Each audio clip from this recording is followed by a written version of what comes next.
आज के इस वीडियो में जानेंगे भगवान को पुरुषोत्तम क्यों कहा जाता है। पुरुषोत्तम का अर्थ क्या है।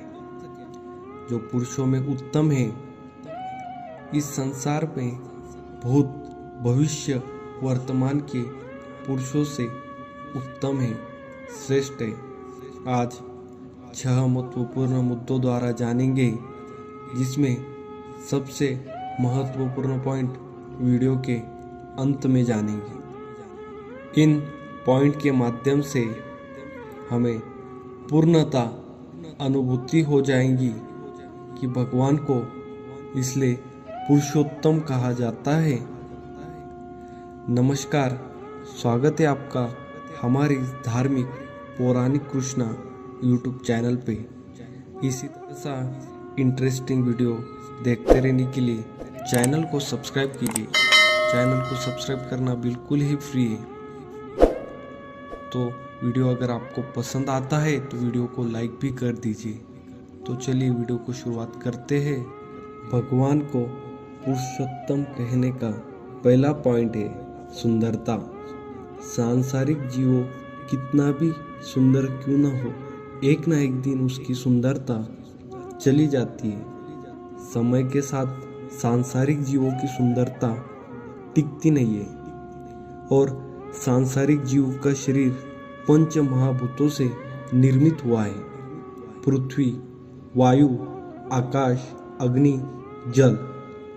परंतु भगवान का देह सच्चित आनंद है, जिनका कभी नाश नहीं होता, जिनकी सुंदरता कभी ढलती नहीं है, जो हमेशा ही यौन अवस्था में बने रहते हैं। कहते हैं मनुष्य से कहीं गुना सुंदर गंधर्व है और गंधर्वों से कहीं गुना सुंदर भगवान है। इसलिए भगवान को पुरुषोत्तम कहा जाता है। इसमें दूसरा पॉइंट है ज्ञान। यह वेद पुराण सभी भगवान के मुख से ही प्रकट हुए हैं। भगवान परम ज्ञानी है। उनका ज्ञान का एक अंश मात्र ही भगवत गीता है, जिसे आज भी समझने में पूरा जीवन निकल जाता है, जिसमें मनुष्य जीवन जीने के सफलता के कई रास्ते दिए गए हैं। भगवान के श्वासों से भी वेद प्रकट होते हैं। इसलिए भगवान परम ज्ञानी है और भगवान पुरुषोत्तम है। तीसरा पॉइंट है बल। बल में भी वे सबसे उत्तम है। उसके कुछ उदाहरण हैं। भगवान ने मात्र 6 दिन की उम्र में ही पहाड़ जैसी पुतना का वध कर दिया था। भगवान ने अपने बाल लीला में अनेक असुर का वध किया था। इसलिए भगवान बल में भी सर्वोत्तम है। चौथा पॉइंट है कीर्ति। कीर्ति यानी यश। भगवान जैसा यशवान कोई नहीं। उदाहरण है, भगवान जो भी कार्य करते हैं वह यशवान बन जाता है। जैसे भगवान बाल लीला में माखन चोरी करते थे, उस पर भी भगवान को माखन चोर इस नाम से पूजा जाता है और उनको माखन चोर ये नाम से पुकारा जाता है। और यदि आज सांसारिक जीव यदि चोरी करता है तो उसको पूछने की तो दूर की बात है, उसे जेल में जाना पड़ेगा। और एक उदाहरण है, जब भगवान जरासंध से युद्ध करते वक्त युद्ध भूमि से पलायन करते थे, भाग जाते थे, तब उनको रणछोड़ कहा जाता था। तो आज भी भगवान को रणछोड़ नाम से पूजा जाता है।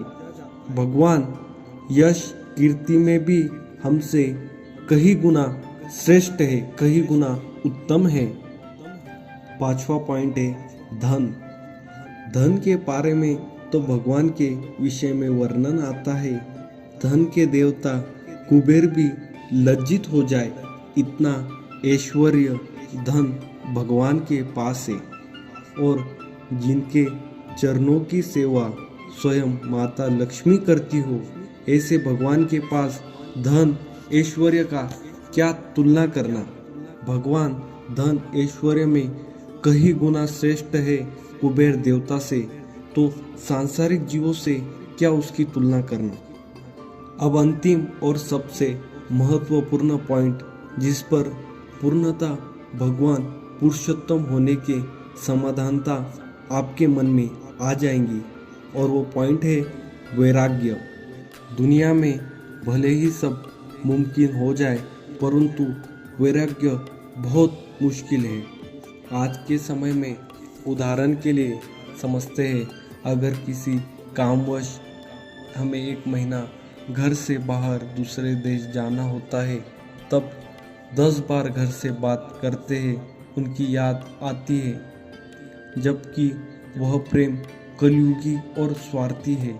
जब हम इस कलयुगी स्वार्थी प्रेम जो कि मतलब के लिए है, उसका त्याग नहीं कर सकते, तो भगवान श्री राम ने कहा, अयोध्या का राजा बनने के दिन ही उन्होंने स्वयं से ही अपने राज्य का त्याग कर दिया था। यही सबसे उच्चतम वैराग्य का भाव है। भले ही सांसारिक जीव सुंदरता, बल, ज्ञान, कीर्ति, धन जुटाए, लेकिन भगवान जैसा वैराग्य नहीं धारण कर सकता। इसलिए परम भगवान कृष्ण को पुरुषोत्तम कहा जाता है, और भगवान कृष्ण जो कि तीनों विष्णु में उत्तम है, उसे पुरुषोत्तम कहा जाता है। इसलिए भगवान कृष्ण ही पुरुषोत्तम है। वीडियो अगर अच्छा लगा हो तो वीडियो को लाइक कीजिए। इसी तरह से वीडियो देखने के लिए चैनल को सब्सक्राइब कीजिए। धन्यवाद।